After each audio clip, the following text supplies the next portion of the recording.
Welcome to this McGraw-Hill Education webinar, Anchors to Early Learning, 5 Activities for Engaging Students with the Sound Spelling Cards.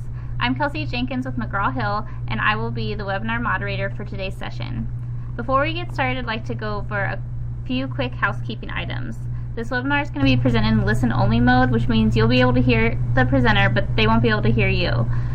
But that doesn't mean you can't participate. So please put any of your questions. We'd love to hear them, and we'll answer them at the end of the presentation, and you can type them into the Q&A chat box below your slides.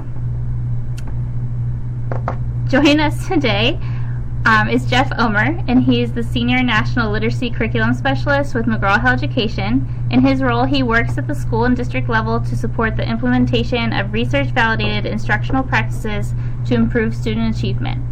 Over the years, he has presented at many state and regional conferences around the country focusing on literacy, mathematics, and the integration of technology into the classroom. So please give a warm welcome to Jeff as I hand it over to him. Hi, everybody. Welcome. I'm so glad everyone joined us today. It's great to see some familiar faces and names down there in the chat box. If you can, do me a favor and please send a little note. I see we have Redford, Michigan, Orlando. I've been to Redford, been to Detroit, been to Orlando. Where are y'all from? So if you can't take a minute, I know everyone's not going to do this, but if you can take a minute and just chat in the chat box and tell us where you're joining us from today. Again, the goal of this session is to give you just a few ideas that you might be able to use in your classroom as you're using Open Court Reading, and quick tips, quick ideas, quick things that you can use with your students to engage, to excite them, and to get the love for literacy that you have and keep making sure they have it as well. Today's session, I'm going to show you a lot of images and resources that are from the 2016 edition of Open Court Reading. But whether you're using Collections for Young Scholars, OCRW, Imagine It, Open Court 2002, whatever edition of the program you are using, the ideas and tips that we're going to share today are things you can use in your classroom tomorrow.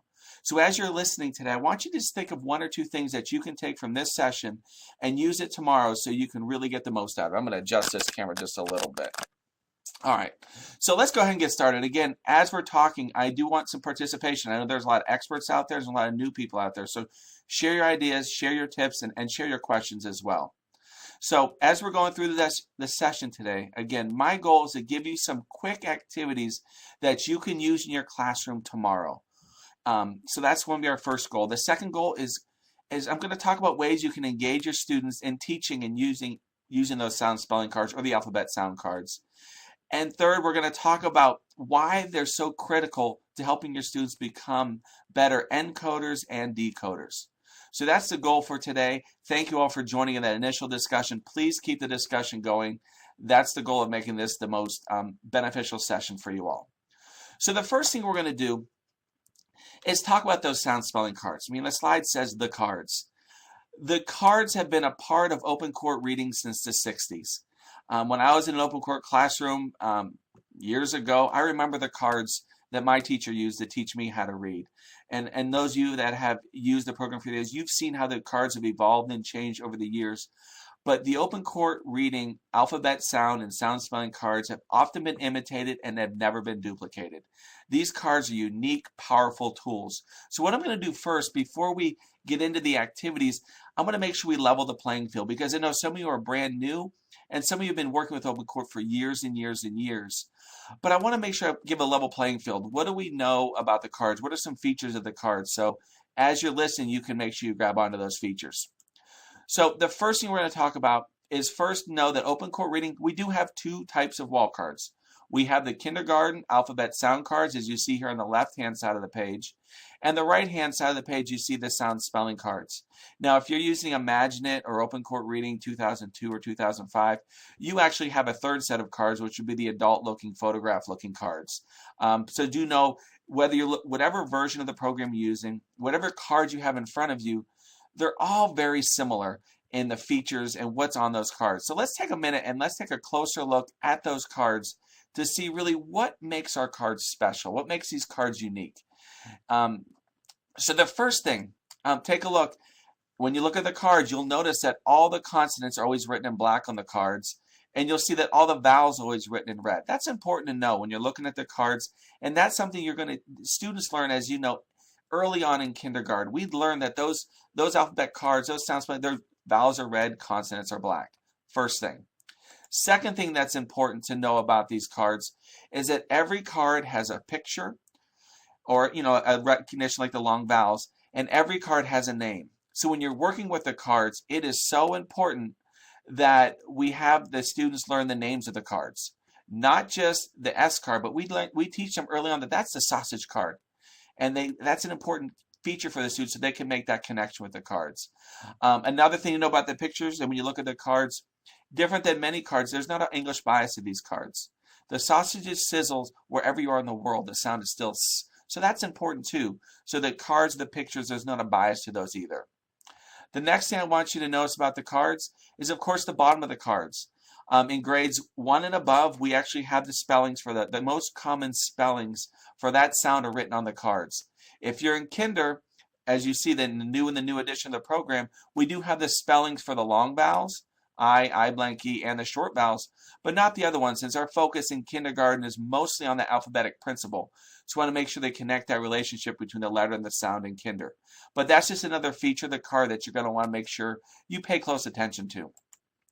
And finally, new in 2016, another feature we have that's brand new and exciting are the purple bars on top.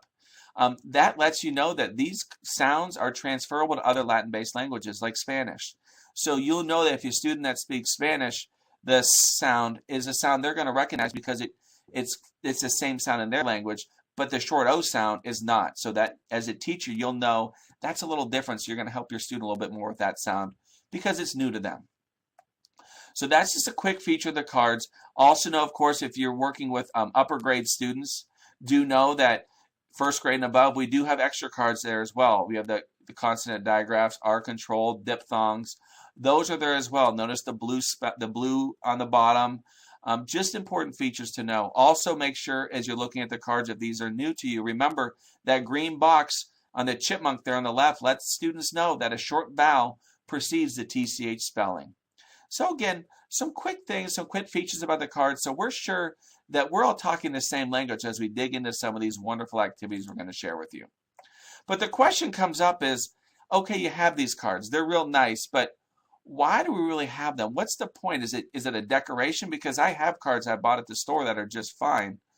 But the idea is, why do we have these cards? What is the point?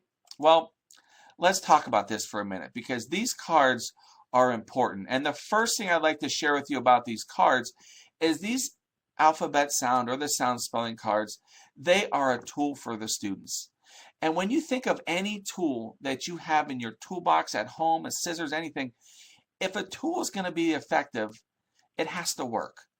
And these cards work. And that's something that's important to know about these cards is, yes, they're a tool for students. And it's not just for reading class. It's not just during open court time. These cards are designed to be tools for your students to use all day long. Another piece about these cards, why do we have them? They are a tool for supporting encoding and decoding. Many times we have students that need some more support with encoding or spelling. We want them to look at those cards and use that as a tool for them. Another piece to know is that it's for decoding. When they're reading something, we want them to be able to look up above and say, oh, I see TCH, it must be a short vowel. That's important. So yes, it's a tool for your students. Another thing, they're not English biased, as I mentioned before. It's important that when we use these cards, again, it's a unique feature, is that what we do with the cards, make sure that they're not English biased. The lamb says the sausage says the camera says k. That's important to know. So when students are digging in and working with the cards, you know you're meeting the needs of all your learners. And finally, at the end of the day, our goal is to build that independence and confidence with our students. The more independent and confident they are with reading and writing, the better life's going to be for you as the teacher and for your students and your children. That's the goal of this. So that's just something I wanted to make sure I talk about these cards and how they really are working. Now, how do you get the biggest bang for your buck? Well, these cards, to get the biggest bang for your buck, you got to post them. They've got to be in front of them. Notice this classroom from Florida, But notice this classroom here, the cards are above the board in front of the room. All the students need to be able to see those cards. They need to be able to access those cards. I've been in classrooms where teachers will hang them up and use them all down. That's the goal.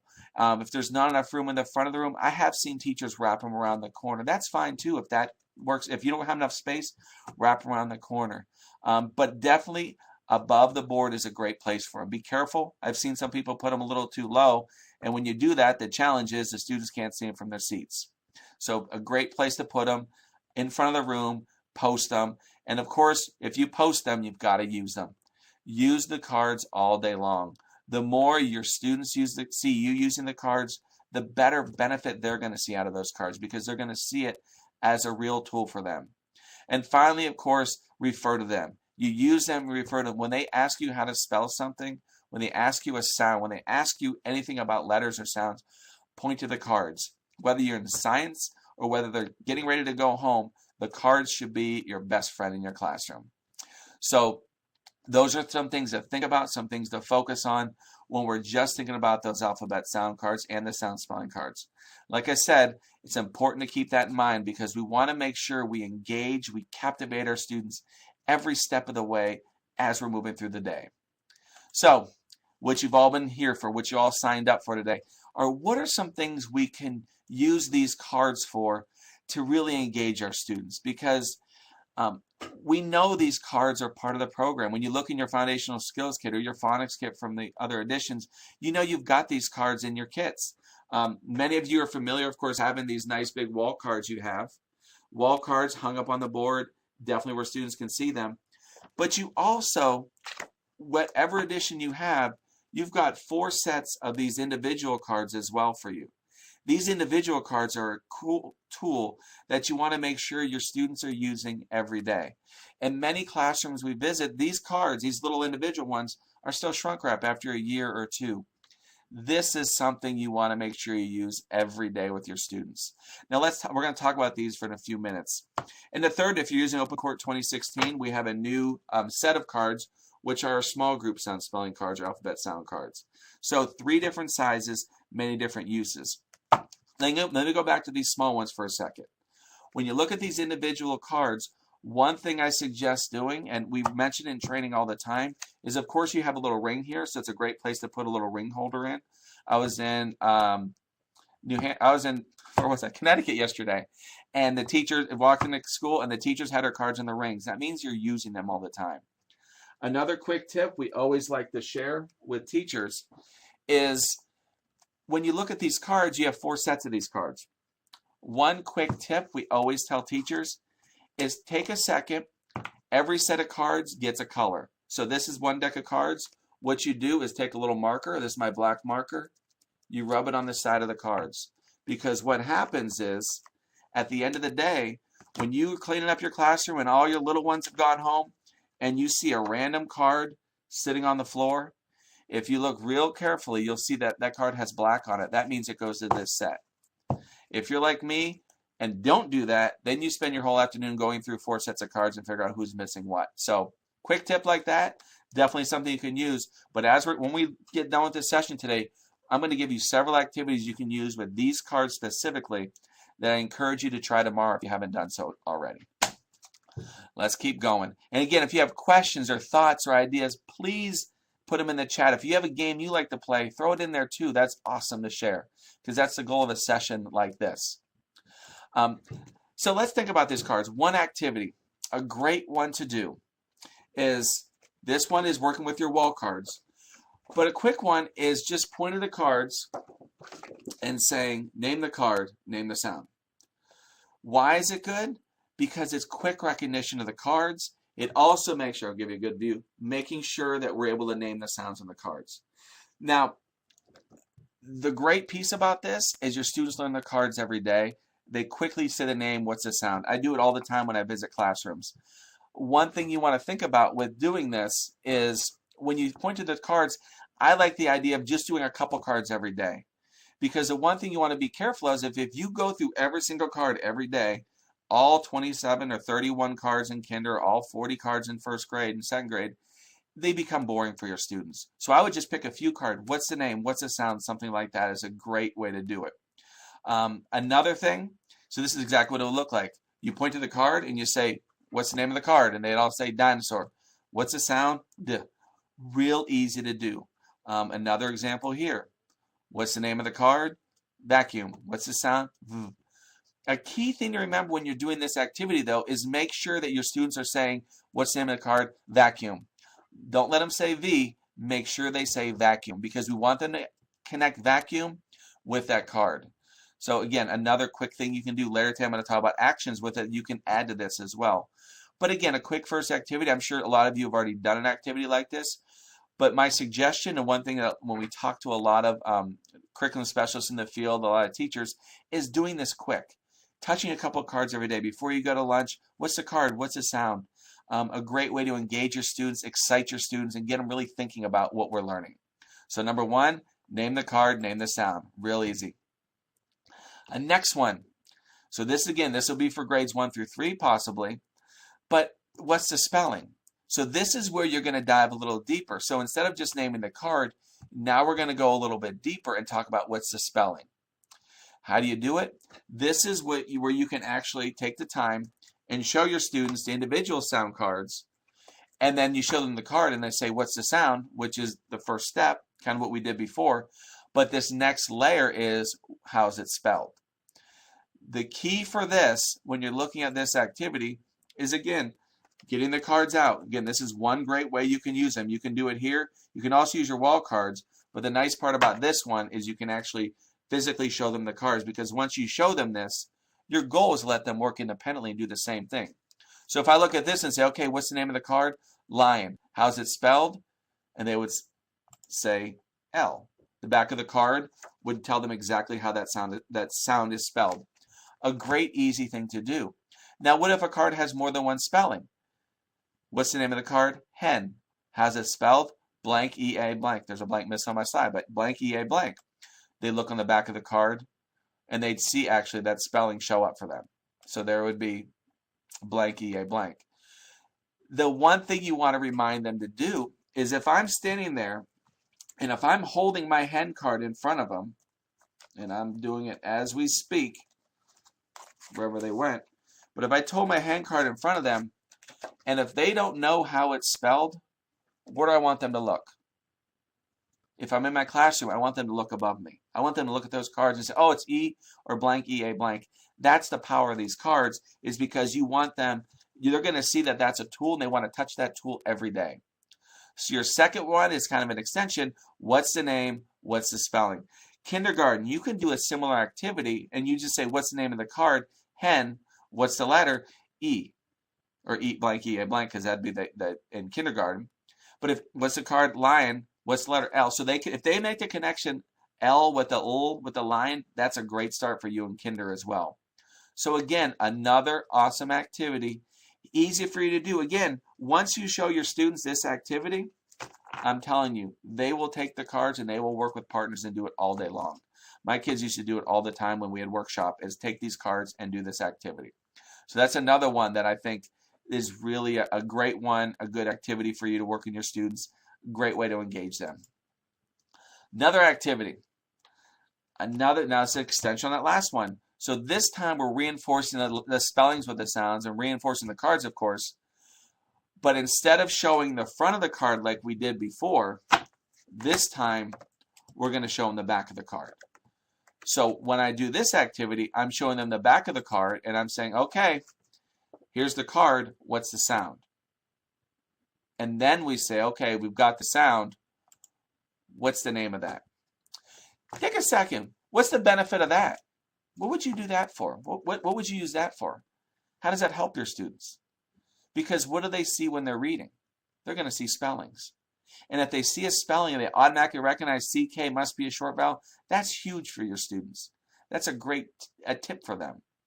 So when you're thinking about these activities, when you think about how you can do it, that's the value of something like that. Making sure your students have the opportunity to see the spellings and work with them. Again, even if you're in kindergarten, you can do the same thing. Show the back of the card. Say, what's the sound of this? What sound is this? what's the name of the card, camera, and you flip it. So it's taking that activity we just did before and kind of flipping it and going the opposite direction. Another one, now this is a yellow one, so we know it's a long vowel card, but look at all those spellings. So what we want to say is, what's the sound? And there we go. They'd all say E. What's the name of the card? That'd be the opportunity for your students to say, okay, let's flip it over, and it'd be long E. Again, another easy way, take this card, flip it around, and they see the exact sound, they see the spelling, they see how it all works together. So again, the first 3 activities, the goal was to say, let's get them more comfortable with these cards. Let's make sure they see the cards as a tool. If it's just a decoration, if you never touch them, if they never touch them, then it'll be hanging in their classroom forever. But if it's a place where you students are touching the cards, looking at the cards, referring to the cards, doing activities like this, they're going to become masters at the cards. And when they become masters at the cards, what does that do for them? It makes them more comfortable, more confident, better readers, better writers. And at the end of the day, that's really what we're trying to do. So the first 3, the card, the sound, all those wonderful activities, things that we've done for years visiting classrooms, and things teachers have told us that they love doing with their kids, and more importantly, their kiddos love doing with us. Now, the next one, Judith, you'll love this, and I'm sure a lot of you also will love this card. Riddle Me This. This is a long-time favorite. A lot of you have probably done this activity before, or some semblance of the activity for you. This is a great way to reinforce sounds. This is a great way to reinforce encoding and decoding with your students. The important thing to remember before I even start this activity is make sure you focus on the sounds. That is the most important part. Not necessarily the letters, but the sounds. This is also where I need you to participate a little bit if you choose to. I'm going to give you some quizzes. And again, if you don't know, give it a shot. It's okay. But think about this. When you think about Riddle Me, your focus is on the sounds. What sounds make certain words? And the value of this activity is making your students really think about the sounds. This is something I've spent the last, and many of the other folks out there that have done site visits like I have, I do this all the time when I visit classrooms because it's the one thing. The kids, they call me the sound spelling card guy because they know that I'm going to play a game with the cards. And this game is something you can walk into a classroom, whether you're an administrator, a coach, or a teacher. You walk into an open court classroom, you can point at cards and say, okay, here's the word, sausage, pig, timer, what's the word? And they figure it out instantly. That's the value. So let's take a look at this. Let's go. I'm going to show you what it looks like. This activity, you can take your alphabet cards again, or you can just point to the cards, depending on what grade you are. So the first word we have is hound, lamb, timer, and that's exactly what I would call it. Hound, lamb, timer. What word is it? Type it in the chat. Hound, lamb, timer. And don't wait till someone gives you the answer, then do it. Harry the hound dog says what? The lamb says what? Yeah, of course, Mary, you got it. Yes, if you think about it, good job, everybody. You get an A+ to start your day. So the first sound is the next sound is ah, the last sound is t, the word is hat. You have no idea how much the kids love the activity like this because it makes them think. It makes them think about the cards. It makes them focus on the cards. And I'll be honest with you, I've done this in 6th grade classrooms when they're using Imagine It. And the one thing I'll tell you that happens is that one student in your classroom that struggles, that really is one of your struggling students, they play this game and they accelerate. They excel because they're focused on the sounds and they do so well. So when I put a word like this up, ball, robot, pig, jump. The ball sound, think of the sounds. The ball is the b, the robot is the the pig is the I, and the jump is the ch. Cheryl, bingo. Good job. This one is bridge. Excellent, excellent, excellent, excellent. The important thing I always tell folks is when you think about bridge, oops, let me try this again. When you think about the bridge, it's important to keep your students focused on what are the sounds. The first sound is b, the next sound is the next sound is I, the last sound is j. It's the jump card because the jump is spelled the DGE, and I'll talk about that in a moment. But that's an important thing to know when you're thinking about it is that's how that works. And that's where your kids really, they get it when they start doing words like that. They get it. That's bridge is j sound. Now I'm going to jump to the next card. That is the one I like to always trick people with. So think first, but think of the sounds. And that's the key with this next activity, is think of the sounds. People think of sounds and they start spelling the word. And Maria is on top of things. Josh, thank you very much. Susan, absolutely. We have a bunch of open court experts out here, because that word actually, you're right, it is, when you think of it, it is city. But the thing to remember is, when you think about it, what do you think most students will say? Or if someone's just learning, what do you think they'll say? What word do you think comes up all the time? Is it city? They'll say it, but then they see the E. What do you think they put down there?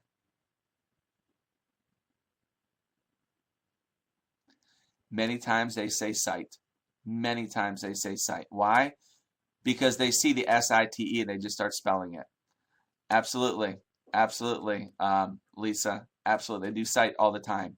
But that's the value of this activity, is you get them focused on the sounds. If I get them focused on the sound, and you're right, Dee Dee and Lisa, it was sight. They always say it, because they start spelling it, or they start thinking, and they start going away from their letters and sounds. So that's the value of this activity. And you know who never gets this wrong? Is that kiddo that's struggling. He or she gets it right because they're really focused on the sounds and not what letters am I doing, because they're building it from there. So nicely done. Now, extensions. Once they get the word, you can always extend it and say, how's it spelled? Great way to use the cards to spell the word. So like we said, we just did the word bridge. That's where you would make sure you reinforce that when you do bridge, it's the B, the R, because it's not the beginning of a syllable, so it has to be R, the I, and then DGE for bridge. That's the connection you want to make with your students, because if you get them thinking that way, then they're going to really grab onto it and do a great job with it. So great points with that. Now, it's funny because I'm seeing some of the chat come in, and some of these ideas that you guys are having. I know some of you said, when I asked for activities, the first thing you said was, oh, we need to make sure we talk about sorry, you need to make sure you focus on the sounds and the spellings when you do these activities. But they also said make sure you do Riddle Me, because kids love it, and it's a great way to use these cards. And a good question just popped up. I'm going to address it now because I haven't done it yet. But remember, each one of these cards does have the alliterative story that goes with it. So when I talk about the ball, it's Bobby's ball. When Bobby bounces ball, the sound is b, b, b. So it's a huge tool for your students. So absolutely, Cheryl, we still have the sound. It's the sizzling sausages is sizzle. We tickle, pickle, she giggles. All those things. Very important to point out. I'm glad you brought that up because I didn't mention it before. And then extend it with that. Another way to continue on this discussion, so in extension number 2, and I think Susan or Judith came up with this, and I'll give credit to Mary McAdoo because she sent it to me as well, and she said, secret password is an awesome way to start your day. I used to call it Riddle Me, but this secret password, just like Riddle Me, but what you do as a teacher is you put little magnets on the back of these cards. Take a set of them, put magnets on them, or you scan them, whatever you choose to do. Or if you're a digital person, I'll show you we can download the cards online. You can actually build them on your smartboard if that's what you want to use. But the idea is you put the secret word on the board. It's a great way to get your day started. So no one tells what the word is. Maybe they write it down and put it in a box. Maybe they write it in their journal. Maybe they think of an extended sentence like Susan mentioned with something like that. A great way not just to practice the words and the sounds, but also spend some time focusing on the writing aspect. So what's the secret word of the day? Oh, the word is city. The word is bingo. The word, whatever it is. You put the word up. They write a sentence. They do extension sentences. A great morning message time. Because our goal is to give you ideas and strategies. What can you do to maximize your day? What can you do to make sure your day gets as much out of it as possible? And doing activities like this capitalizes on those first 5 minutes a day when your kids just come in the classroom. what a great thing to do is have them look for that word on the board and say, oh, the secret word is, and don't tell anybody, because some days it might be easy, some days it might be hard. But excellent way to just engage your students and really focus their attention on the sounds and the sound spellings. So again, all activities, great things to think about as you're focusing on getting these cards going, using these cards every day. And of course, one of the last ones we talk about are acting out the cards. Many of you, I've been in many classrooms, and a lot of you do this already. It's acting out the cards. The card is sausages. How do you act it out? The card is ball. It's a great way to get the kinesthetic movement in there. A lot of our students love that movement. So having them act out the card is a great thing. So again, what we talk about here, point to the card. What's the name? What's the sound? What's it look like? An awesome thing to do. Again, it's important to know that this is a situation. You're not going to see, the digital edition usually suggests, oh, make sure you add a sound or add an action. But we don't say you have to do it a certain way. Many times I'll see schools come together, and the K123s or the K12s will come together and agree on the same actions so that your students will have the same action. Now, the great value of that is, of course, not only can they use it when they're writing today or when they're looking at the cards, but if you get that action association, you'll see your students acting out those cards at other points in the day. They're at home, they're writing, or they're in art class, or and you'll see them act out the cards before they write. You'll see them do the old S and then write down the S. That's the value of that, is you get that action, because we know, thanks Don for sharing that, love using the movements. It's an awesome thing to do. What's the name? What's the sound? And they act it out. Again, it's funny when I work with other folks in the field, we'll sit and talk about some of these things, and it'll come up in conversation, and we have different actions for the sounds, and that's fine. It doesn't have to be perfect. It doesn't have to be the same, but it has to be something that makes sense to your students. So absolutely, have your students act out the cards, have your students get moving to the cards. A wonderful tool for you to do as you're working with the cards and as your students become more and more familiar with it. Couple points about this. We don't have official movements. You're not going to see the official McGraw-Hill movements. We're not on video acting out the cards. That's your choice as a school, as a classroom. Great thing to do. You could go to YouTube and look for some examples if that works well for you, or you just make them up. I mean, some people say the lamb do the and some people would go whatever works for you for the cards. That's something you can absolutely do, and it's a great way to connect. So all wonderful tools, 5 different activities, things you can always do. Think about what we just went over for a minute. We talked about acting out the card. We talked about Riddle Me. We talked about the morning activity. We talked about what's the name, what's the sound. We talked about what's the spelling. Think about those activities and think about what you think might work best in your classroom tomorrow. That's what I want you to think about. That what can you do? What will be easy for you to implement? No one's going to do every single activity, but take 1 or 2 and try them. And try them out. I was again with teachers yesterday, and we were talking about the cards, and I said, listen, take it, get them with your kids, and try it out. See what works. Your kids may love activity. They may think of a new game to do with it, but it's a wonderful thing you can do. You can also think about playing memory with the cards. I'll show you we can digitally access the cards, and you maybe play memory with them. Have them flip it over. I know if you have the Imagine It workshop kits, they have small sets of cards that you could make memory game and have them, but not just flip over the card. When they flip over the card, say a word with that sound. Perfect thing to do. So all kinds of ways you can do it. Thanks, Lisa. Give it a shot tomorrow. That's awesome.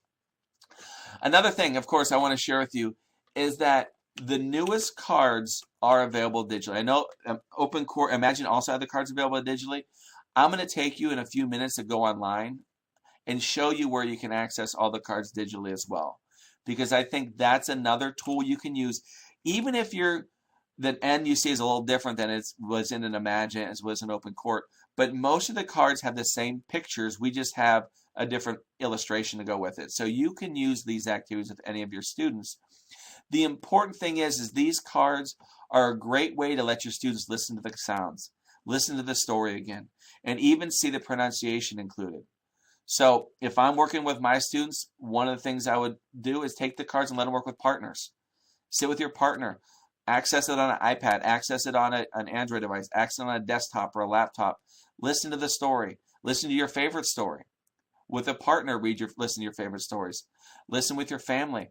A lot of times families want to understand the cards better.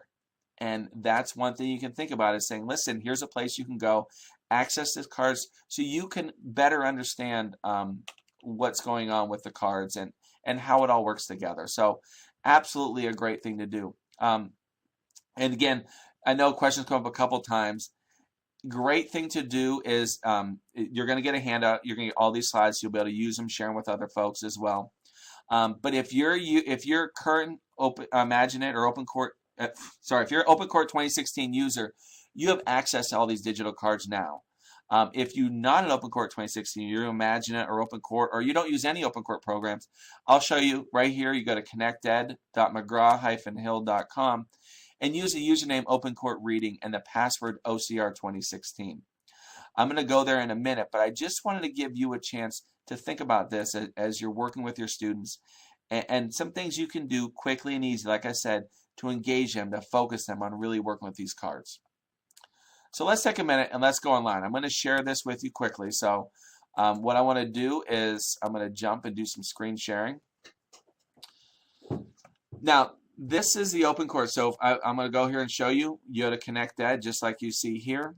You see Open Court Reading and OCR 2016 is the password. You log in, and what you'll see here once you log in is you'll see K1, 2, and 3 right there for you. Pick whichever one you want. I'm going to first grade because it's on top. From here, yes, you can see lessons and things. I'm not going to dig into that at this point. What I want to show you is what you can do quickly and easily to access this. So let's go to Menu at the top left. And once you go here, if you click on Resource Library, you actually have the ability to access all kinds of digital resources with the current edition of the program. What I'm going to focus on, if you look on the left-hand side of the page, we have one here. This is first grade, so they're called SoundSpelling Cards. If I click on it, notice all the SoundSpelling Cards are right here. So as a teacher, I can click on any card. It would open up, and I could actually play the story for the students. So they could actually hear the card. They could hear the story. Everything would go with them. I'm petting the lamb, I am.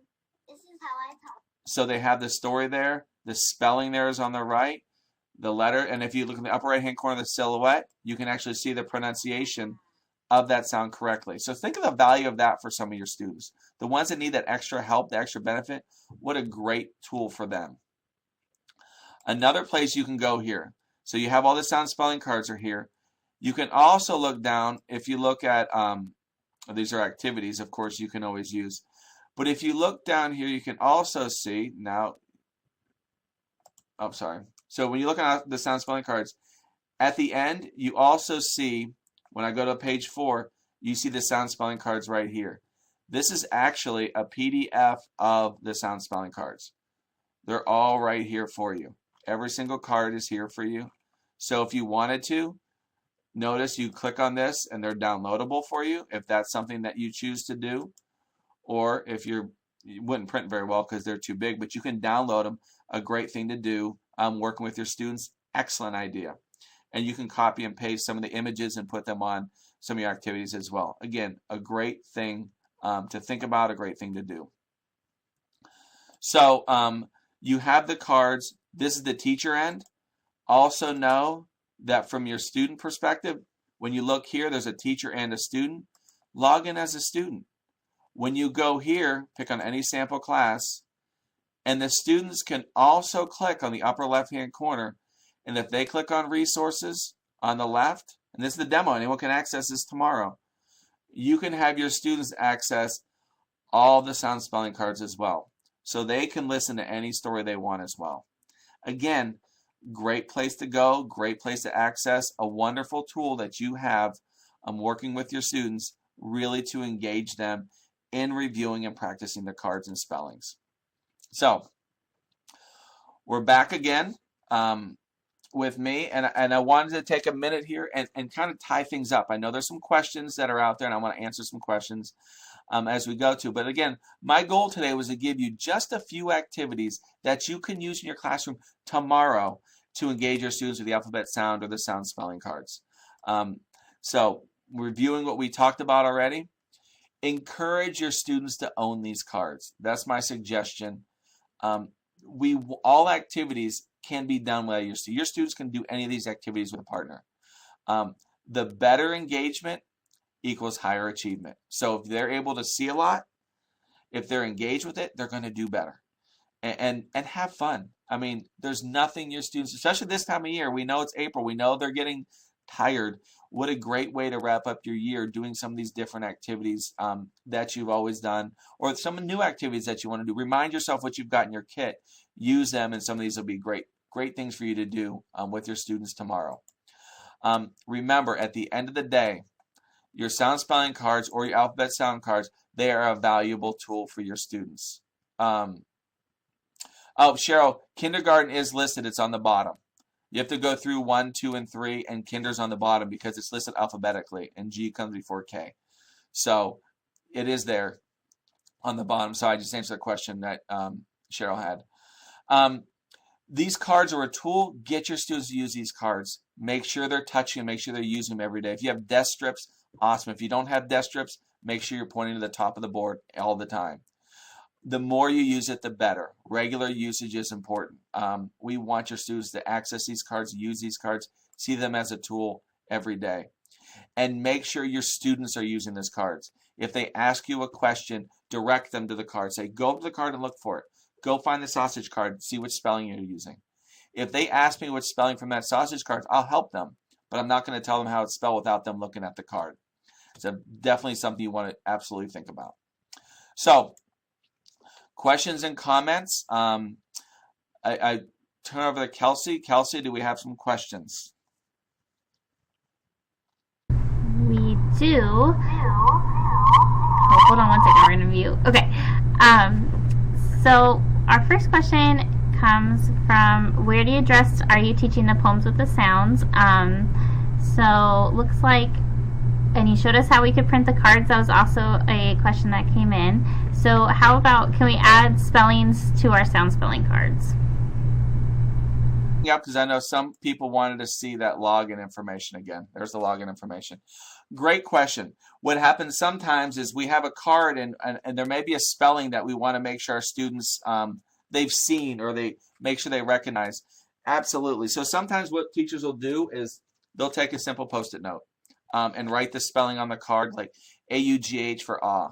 They may write it on the, I would recommend writing on a Post-it note versus writing it on the card, because you want to make sure that's a special thing and only use it certain times. So yes, you can add some. Just be careful of how many you add, because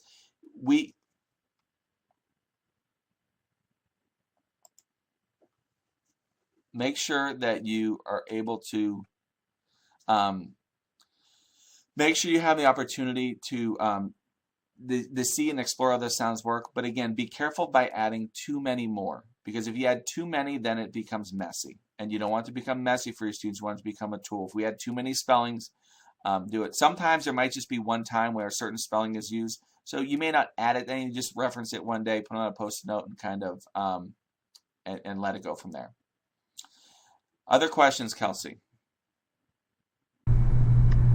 Looks like from Josh Klein, for ordering purposes, are all the lesson plans presented online, or do we need to order the paper teacher guide? Good question. With the new edition of the program, everything is available digitally.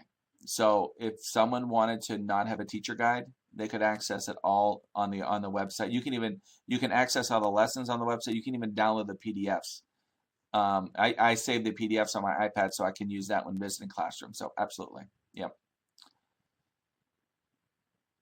I want to add something too. A question that comes up a lot, so I want to address it now in case some of you, it's the question you're afraid to ask, or you don't want to ask.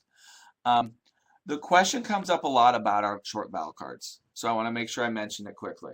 Our short vowel cards, many folks want to talk about, they ask, why do we have a fox on the short O, or why do we have a lamb on the short A? I say that many times because it reinforces the fact that our cards aren't that English bias we talk about. People you like an apple and an A card, but how many words do you know that really start with short A? Other than apple and astronaut, axe and ant. There aren't a lot. But how many have short A in the middle? A whole bunch. So we want the cards to be a tool for your students. And when they learn that Pan Lam says ah, Pan Lam says ah anywhere she is in the world. That's the sound she makes. If you go to the doctor says open your mouth and say ah. You say the same sound everywhere in the world, and that's important for our students. So that's another piece I really want to reinforce, is that make sure that we call them the card what they are, and when we teach them the card, we follow the routine so they learn that the fox says ah, and this is why he says ah. Absolutely. Kelsey, any other questions? Yes. So this is a two-parter.